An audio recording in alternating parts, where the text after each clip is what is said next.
বন্ধুরা recently RRB পিও 2024 এর প্রিলিমসের result বেরিয়েছে এবং তাতে প্রচুর স্টুডেন্টস এবং অ্যাসপিরেন্টসদের প্রিলিমসের পরীক্ষা ক্লিয়ারও হয়েছে এবং তারা মেন্স পরীক্ষার জন্য প্রিপারেশন নিচ্ছে।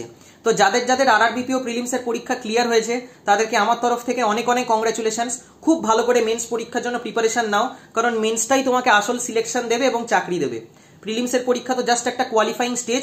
মেন্সের যখনই তোমরা প্রিপারেশন করছো তখন সাবজেক্টের ইম্পর্টেন্স বোঝাটা খুব ইম্পর্টেন্ট, যে কোন সাবজেক্টে বেশি ইনপুট দেবো যেটা আমাকে বেশি মার্কস তুলে দেবে।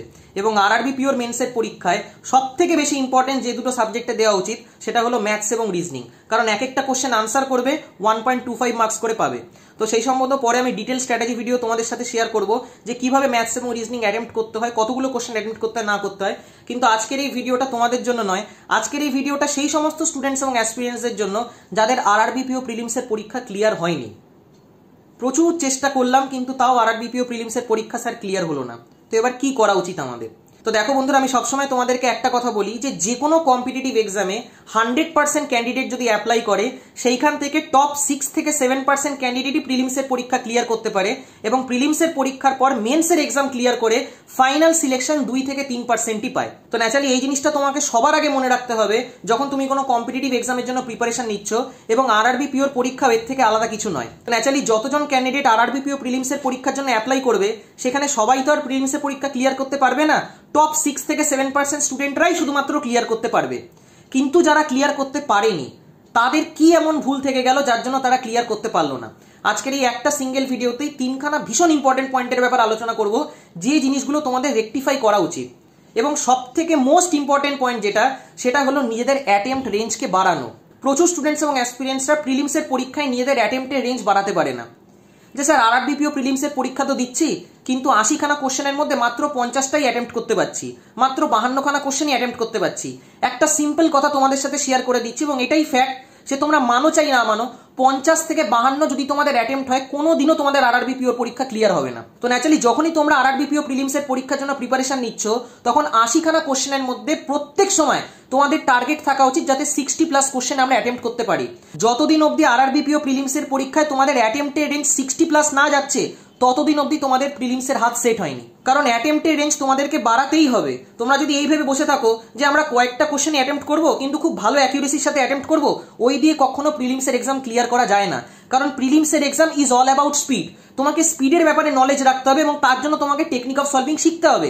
তোমাকে রিজনিং এর জন্য আলাদা টেকনিক অফ সলভিং ডেভেলপ করতে হবে, ম্যাথসের জন্য আলাদা টেকনিক অফ সলভিং ডেভেলপ করতে হবে, এবং সেই জিনিসটা একদিনে কখনো আসে না। এবং যখনই তোমরা আরআরবি পিও প্রিলিমসের পরীক্ষায় রিজনিং এর পেপার অ্যাটেম্প্ট করছো তখন সেখানে 25 মিনিটের মধ্যে তোমাদেরকে মিনিমাম 30+ কোশ্চেন অ্যাটেম্প্ট করতে হবে।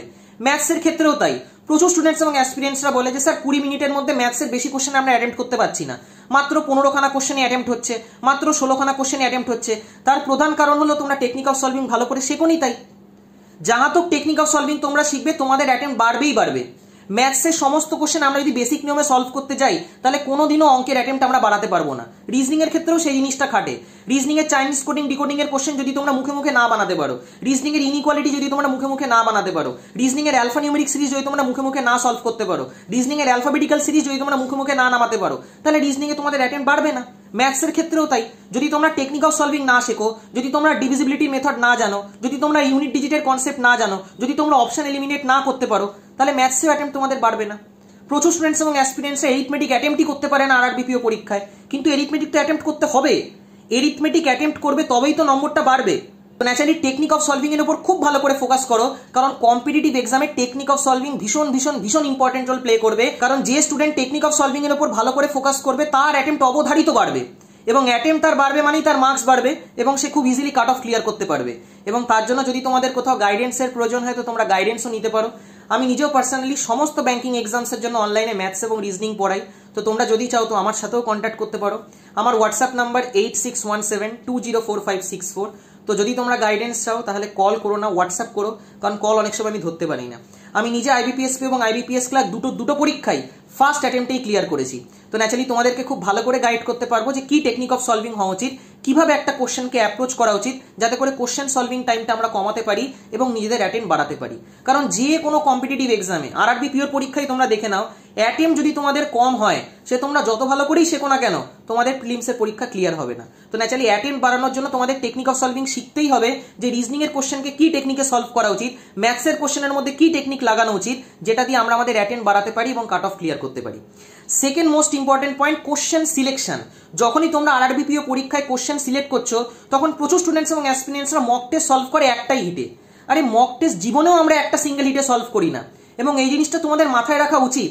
এটা একটা কম্পিটিটিভ এক্সাম, তার জন্য তোমার স্ট্র্যাটেজি আলাদা লাগে, তার জন্য প্ল্যানিং আলাদা লাগে। যখনই আমরা মক টেস্ট দিচ্ছি, সেখানে কোশ্চেন সিলেকশন একটা খুব ইম্পর্টেন্ট রোল প্লে করবে। আরআরবি ক্লার্কের পরীক্ষায় তো সব কোশ্চেনই অ্যাটেম্প্ট করতে হয় আমাদের, কিন্তু আরআরবি পিওর পরীক্ষায় এমনটা নয়। তো ন্যাচারালি যখনই আমাদের কাছে ম্যাথসের পেপার ওপেন হবে, তখনই আমরা দেখে নেব যে কোন কোশ্চেনটা আমাদের করা উচিত, কোন কোশ্চেনটা করা উচিত না। সবার প্রথমে ইজি কোশ্চেন দিয়ে আমরা শুরু করি করা। নেক্সট তারপর আমরা ডিআই সেকশনে হাত দিই। ডিআই এর মধ্যে যদি দেখি কেসলেট ডিআই আমাদের সামনে আছে, তো কেসলেট ডিআইটাকে প্রথমে না সলভ করে আগে এরিথমেটিকের কোশ্চেনগুলোকে সলভ করি।